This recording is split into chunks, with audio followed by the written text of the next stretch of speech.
Hi மக்களே. இன்னைக்கு நம்ம என்ன பேசலாம் அப்படிங்கிற மாதிரி நான் யோசிச்சுக்கிட்டு இருந்தேன். அப்பதான் எனக்கு என்ன தோணுச்சு அப்படின்னா, அந்த நாள் ஞாபகம் அப்படிங்கிற ஒரு டைட்டில்ல பேசலாமா அப்படின்னு தோணுச்சு. அந்த நாள் ஞாபகம் அப்படின்னா இப்ப இருக்கிற ஜென்ரேஷன்ல நம்ம அதை நினைச்சு பார்க்க கூட நம்மளுக்கு டைம் கிடையாது. ஏன்னா நம்ம அடுத்தடுத்த வேலைகள், ஒர்க் ப்ரெஷர், ஃபேமிலி ப்ரெஷர் அப்படின்னு சொல்லி நம்ம ஓடிக்கிட்டே இருக்கோமே தவிர, அந்த நாள் ஞாபகம் அப்படின்னு நினைச்சு பார்க்குற அளவுக்கு நமக்கு என்ன டைம் இருக்கா என்ன? ஸோ இந்த மாதிரி இருக்கிற இந்த சுச்சுவேஷன்ல நம்ம ஒரு டாபிக்ல இந்த மாதிரி பேசலாம் அப்படின்னு தோணுச்சு. சரி, என்ன பேசலாம் அப்படிங்கிறப்போ எனக்கு டக்கு ஞாபகம் வந்தது அந்த நாள் ஞாபகம் அப்படின்னோடனே எனக்கு இந்த ரேடியோ அப்படிங்கிறது தான் ஞாபகம் வந்துச்சு. என்னடா ரேடியோனா, இந்த ரேடியோ யாரு கண்டுபிடிச்சா, இதோட ஹிஸ்டரி அப்படிலாம் நான் பேச போறது கிடையாது. நான் என்ன சொல்ல போறேன் அப்படின்னா, இந்த ரேடியோ வந்து ஒரு ஸ்டேஜ்ல வந்து எல்லாரோட வீட்லயே இருந்துச்சு. ஸோ நீங்க இப்ப வீடியோ பாக்குறீங்கன்னா, சின்ன பையனா இருக்கீங்க அப்படின்னா இந்த ரேடியோ பத்தி உங்களுக்கு சுத்தமா தெரியாது. ஆனா உங்க அப்பா யூஸ் பண்ணியிருப்பாரு, உங்க தாத்தா யூஸ் பண்ணியிருப்பாரு. சோ இந்த மாதிரி ரேடியோங்கிறது வந்து அந்த காலம்னா பழைய காலம் கிடையாதுப்பா. ஒரு 1995 1998 வரைக்கும் யூஸ் பண்ண ரேடியோ தான் இது. ஓகேங்களா? சோ இந்த ரேடியோ வந்து அந்த காலத்துல நம்ம எப்படி யூஸ் பண்ணோம் அப்படிங்கிறத நம்ம ஒரு ஜஸ்ட் ரீகால் பண்ணலாம் அப்படின்னு சொல்லி தான் இந்த வீடியோல பேச போறேன் நானு. ஸோ நான் வந்து ஒரு 8th 9th படிக்கிறப்போ எனக்கு நல்லா ஞாபகம் இருக்கு. இந்த ரேடியோல பாட்டு கேட்டிருக்கோம்.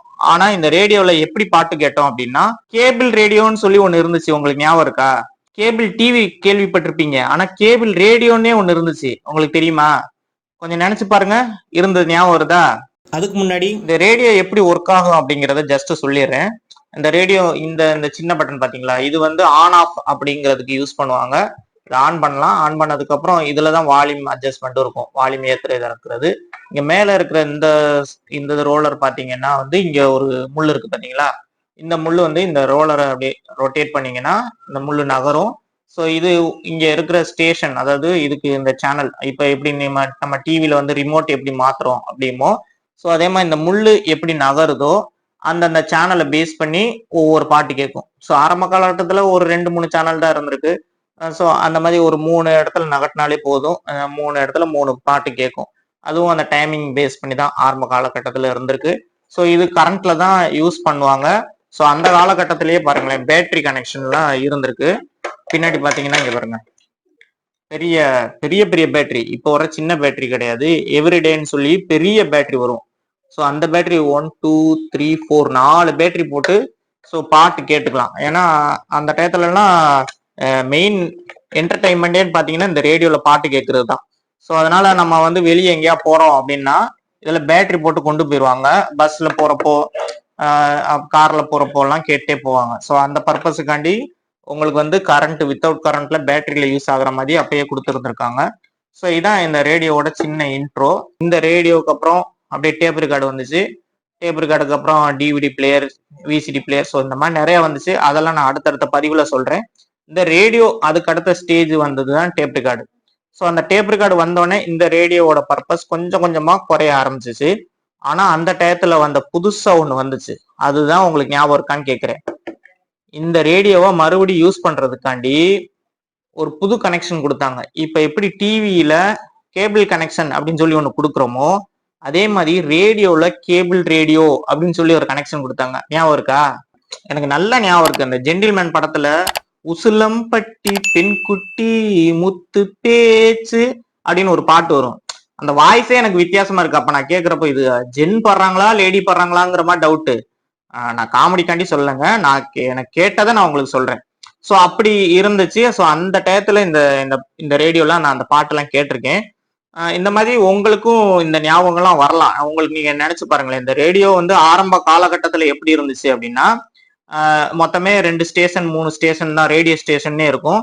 அவங்க காலையில ஒரு ஒரு டயம், அப்புறம் ஒரு மதியத்துல ஒரு டயம், அப்புறம் ஈவினிங் ஒரு டயம், மொத்தமே ஒரு 4 5 பாட்டு தான் இந்த ரேடியோல கேட்டுக்கிட்டு இருக்கணும் ஆரம்ப காலகட்டத்துல நான் சொல்றது.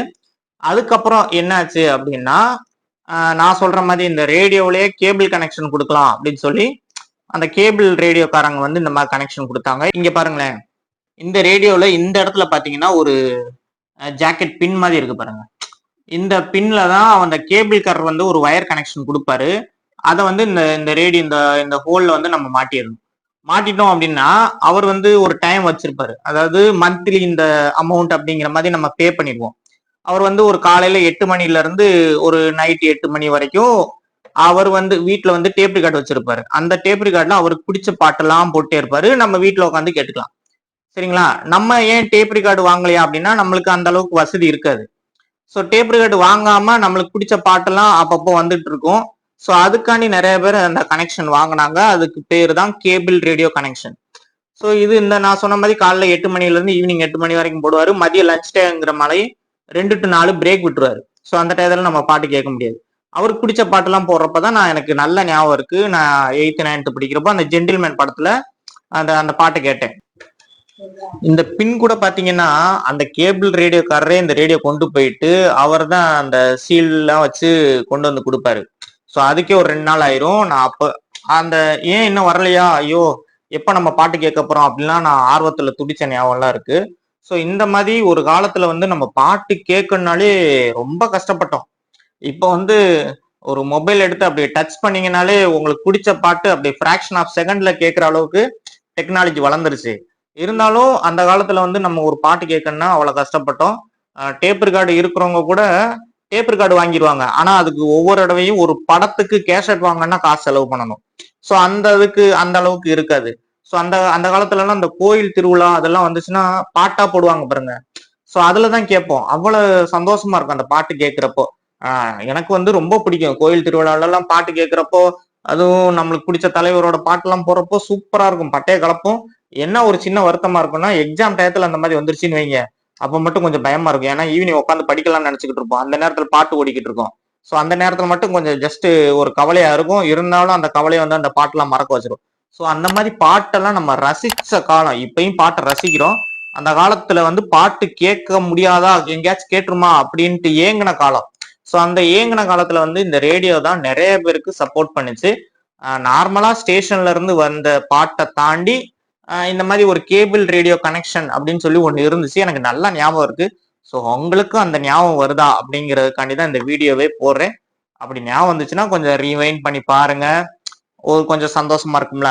இப்படி கேபிள் ரேடியோல பாட்டு கேட்டுக்கிட்டு இருந்த நம்ம வந்து இந்த ரேடியோவை அப்படி அப்படியே லைட்டா டிவி அப்படி இப்படின்னு வந்தோடனே நம்ம இதை மறந்துட்டோம்.